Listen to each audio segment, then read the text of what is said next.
Oke, halo teman-teman. Kita balik lagi bersama aku. Ini sekarang video part 6 ya, di mana kita akan menjelaskan ataupun aku akan menjelaskan tentang eh, struktur batuan beku gitu ya, klasifikasi batuan beku berdasarkan tekstur dan juga komposisi kimianya itu seperti apa. Di sini teman-teman bisa melihat dulu, perkenalkan dulu ya, aku William Hendra Robbani dengan RFP akhir 065 dan juga aku teknik fisika pastinya, dan ini bisa dengan KTM ya teman-teman. Oke, nah jadi klasifikasi batuan ataupun batuan buku pun juga memiliki beberapa klasifikasi yang tentunya ada klasifikasi berdasarkan tekstur dan juga klasifikasi berdasarkan juga komposisi mineralnya. Contoh misalnya kita bisa melihat di sini, kalau misalnya coarse ataupun teksturnya itu sedikit kasar, maka memang eh, mineralnya ini bisa terlihat ataupun mineralnya itu sangat-sangat bisa terlihat dengan mata telanjang gitu. Karena memang pendinginannya itu sangat-sangat lama di bawah permukaan bumi sehingga memang mineralnya ini bisa terbentuk secara sempurna istilahnya seperti itu. Bisa dilihat dari yang contoh dari yang VLC itu ada granit. Terus ada yang intermediate ada diorit. Terus ada gabbro. Untuk mafic dan ultramafic ada peridotit, teman-teman. Nah, tapi juga ada di antara yang kasar pasti ada yang halus juga seperti itu. Dimana memang eh, eh, fine ataupun halus fine granite ini mineral itu berukuran sangat kecil sehingga memang bisa diinterpretasikan ataupun bisa ditandakan ataupun bisa kita bilangnya adalah memang mineralnya ini mendinginnya sangat cepat sehingga tidak terlihat gitu. Mineralnya tidak tumbuh dengan baik karena proses pendinginannya ataupun proses pendinginannya itu sangat cepat di permukaan bumi pada saat erupsi gitu. Kemungkinan ini adalah batuan ekstrusif karena memang pendinginannya kan cepat ya di bawah permukaan bumi. Contoh batuannya ada riolit, ada kemudian di intermediate ada andesit, dan juga di mafic itu ada basalt, batuan basalt gitu ya.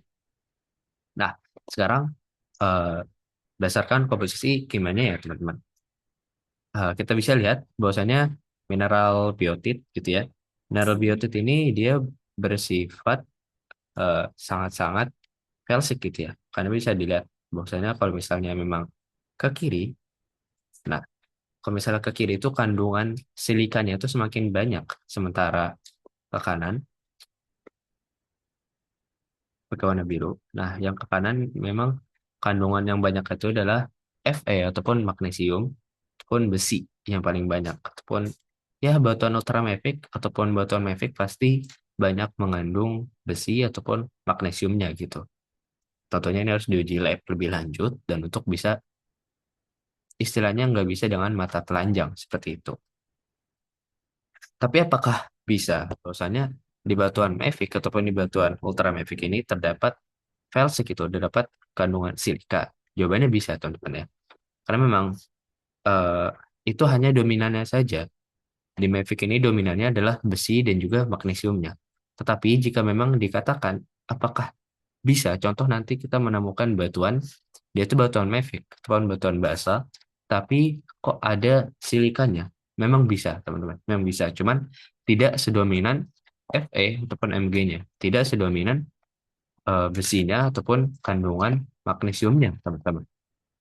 Dan juga kalau misalnya kita lihat di batuan-batuan granit ataupun batuan riolit yang sifatnya felsik ataupun sifatnya itu asam gitu ya, felsik ataupun banyak kandungan silikanya, apakah ada kandungan Fe-nya ataupun ada kandungan besinya? Tentu jawabannya bisa aja, teman-teman. Tetapi memang tidak sedominan felsik itu sendiri, tetapi memang tidak sedominan kandungan mineral silika itu. Seperti itu, teman-teman. Dan juga memang eh, untuk kandungan silika, yang untuk felsik ini itu banyak ya, sekitar 6, lebih dari 65% gitu.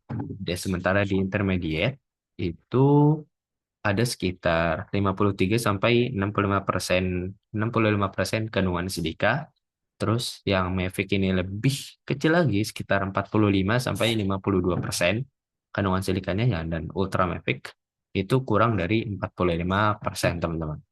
Dan memang Salah satu ciri dari mafic ataupun silika itu sendiri, memang biasanya batuannya itu berwarna putih, teman-teman.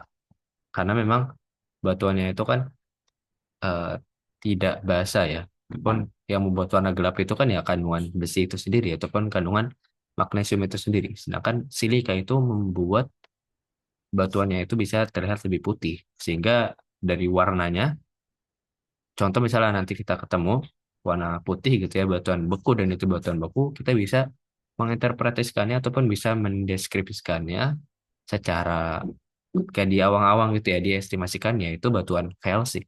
Karena memang mineralnya kebanyakan batuannya itu warna putih dan juga yang membuat warna putih itu kan ya silika itu sendiri. Seperti itu, teman-teman.